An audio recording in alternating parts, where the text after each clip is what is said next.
Hey everyone, this is Adrian from the Crushing It Pod. I am the Scottish half of our dynamic duo, Jacob being my American half. So how you all doing this evening? Well, I'm pretty good.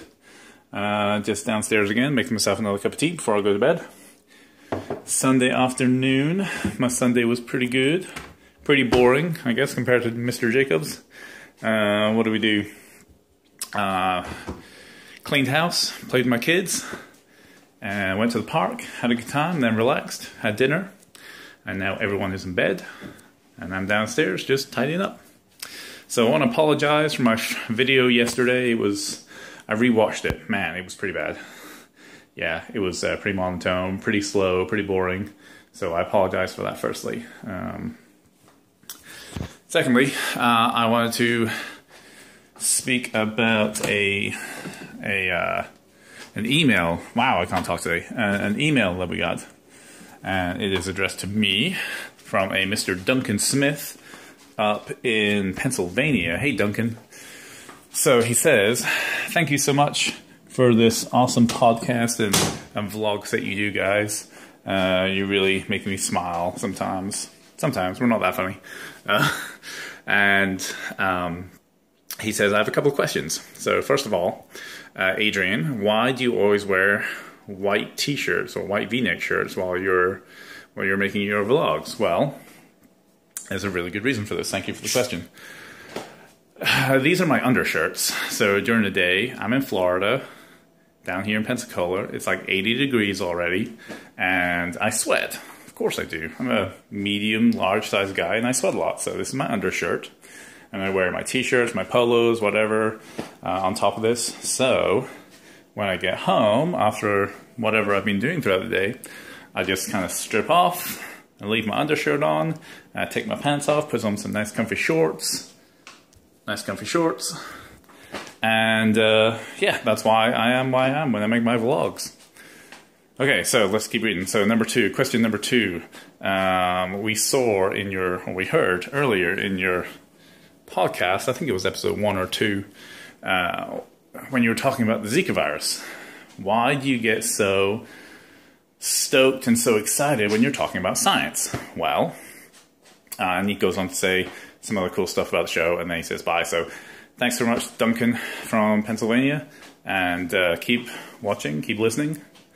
So why do I get so stoked about science?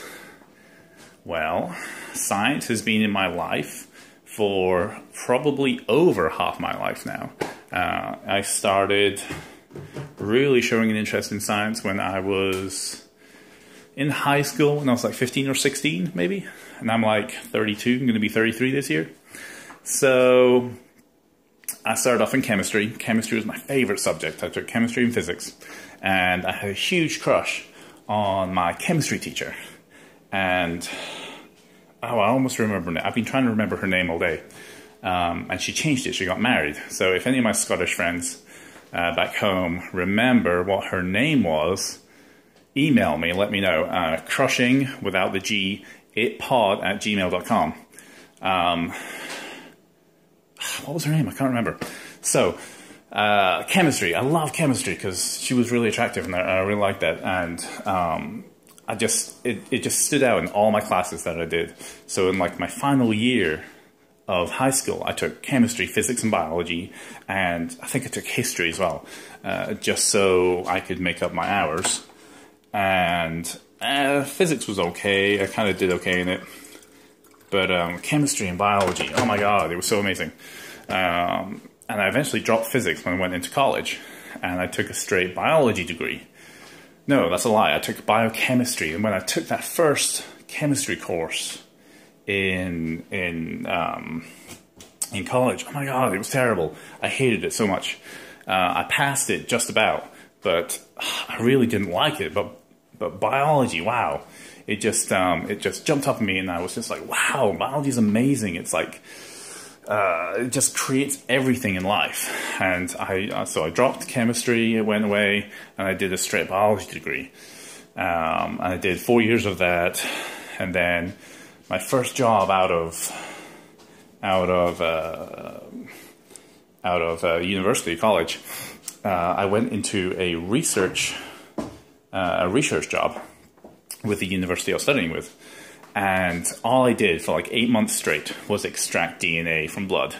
It was a research for diabetes type 2 and a little bit of asthma on the side. And we had the nurses would, while diabetics would come into the clinics, the nurses would draw the blood. And if they were eligible for the study, they would take the blood, they would bring it downstairs, and we would get, I don't know, 10, 12, 15 patients, samples every day. And I would just come in the morning, I would set up a DNA extraction, and in the afternoon I would set up another one. It would take like 4 hours for each one. That would be my entire day for 8 months straight, just doing the same thing every time. And it was, God, it was amazing, but it was awful at the same time. And after I did that, I kind of moved up in the company and became a research technician, and I had grades. I was like a grade C. Or so it went the other way. No, it's a grade B. And so I went from that to actually setting up experiments using the DNA that I had extracted to look at the genetic makeup, and they're called SNPs, single nucleotide polymorphisms. So in your DNA, it's made up of amino acids. And the DNA that make up those amino acids, if there's a change in just a small, tiny part of that, it can alter the amino acid, which alters the protein, which alters just the whole makeup of your body. So if you have, I don't know, a change, a SNP in your, let's think of a good one. I can't think of one off the top of my head, but let's just say, cystic fibrosis.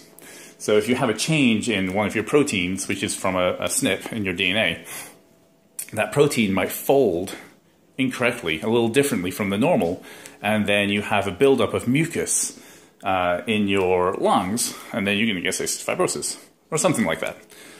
It's all to do with proteins and changes of DNA. So I just love it, everything about it, and I understand it. I have a real deep understanding about genetics. And it just fascinates me that these just DNA kind of makes up everything, and I love it. So that is why I am that's why I get so interested and so hyped up about talking about science all the time. And I know Jacob hates it because even though he kind of works in science, he really doesn't have the passion that I do. And that's fine. He has passion in other things like basketball, which I really don't care about. So this vlog is going on for a very long time, so I'm going to end it now. Tomorrow is the start of Lab Week.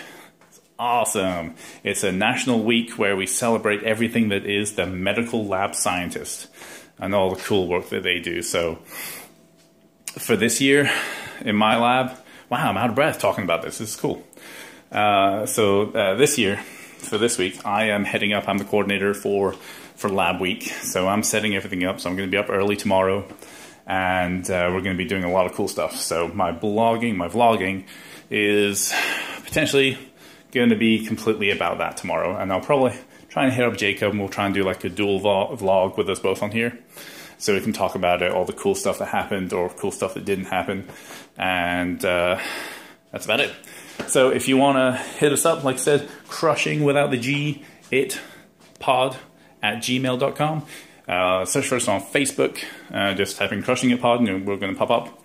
And on Twitter, you can tweet us at Crushing It Pod, And I hope you guys have a wonderful evening, and go get some rest. Bye.